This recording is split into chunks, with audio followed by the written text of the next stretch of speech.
What if the version of black culture you see on TV and the music we listen to, glorifying money, material things, and gang life, isn't really black culture at all? What if it's a stereotype that's holding us back?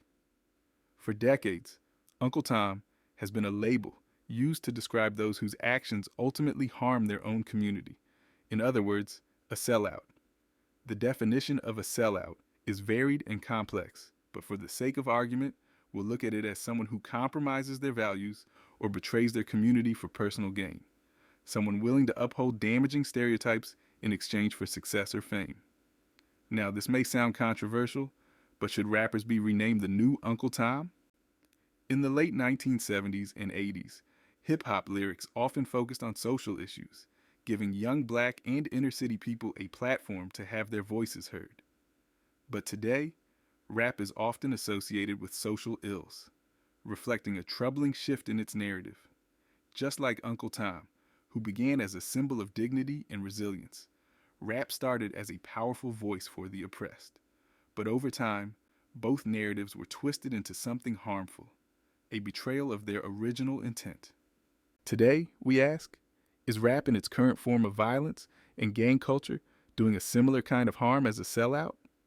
The idea of gangs isn't exclusively unique to the black community. Gangs exist among many immigrant groups, Italians and the Irish, to name a few. Yet in the 1980s and 90s, films, music, and media fixated on this narrative, linking gangs to black identity. Through repeated portrayals, gang life began to seem like the ultimate black experience. But here's the reality. Black culture is not violence or chaos. It's community, innovation, art, and resilience. However, by letting hip-hop or rap stereotypes define us, we fall into a trap, one that limits how we see ourselves and how the world sees us. Young people are told that to be authentic or a real N-word, they must fit a destructive stereotype, a stereotype that benefits no one except those who profit from these images. What if we stopped accepting gang culture as a badge of authenticity? What if, instead, we reclaimed the power of our true history and our real identity? Take T.I.'s son King or Michael Irvin's son, who both grew up in privilege, yet chose to embrace gang culture. Even Michael Irvin questioned this, saying of his son's drill music themes, "Where does this come from? You grew up in a gated community." Michael Irvin himself has spoken out about this. Let's hear what he had to say. Play VT. I got a son. He raps. His rap name is Tut Tarantino. If you ever listen to some of his raps, I'm like, oh my God, where does this come from, son? You grew up in a gated community your whole life. I was always taught by the elders or OGs of the neighborhood that the goal was to make money and get out of the hood. To willingly choose to live the hood life makes no sense. What people who grew up in the hood know but don't tell you is that living the hood life is a 24-hour battle.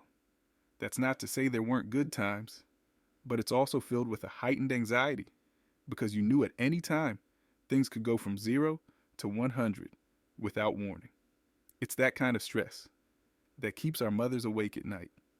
If you have ever heard your mother crying in prayer for your safe return home, you will know what I'm talking about. So, I'll ask again, are gang members the new Uncle Tom by perpetuating a version of black identity that doesn't represent us?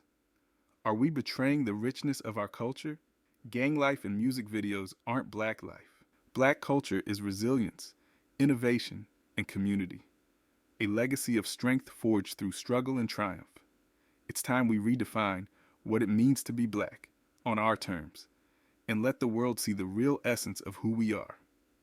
Imagine a future where rap and hip-hop once again uplift, inspire, and empower. Where young people look to role models who reflect their highest potential, not a destructive stereotype. That future begins with us. So what's your take? Has rap and hip-hop gang culture distorted black identity? And more importantly, how can we reclaim the narrative? Let us know in the comments below. And together, let's push for a broader, truer definition of black excellence.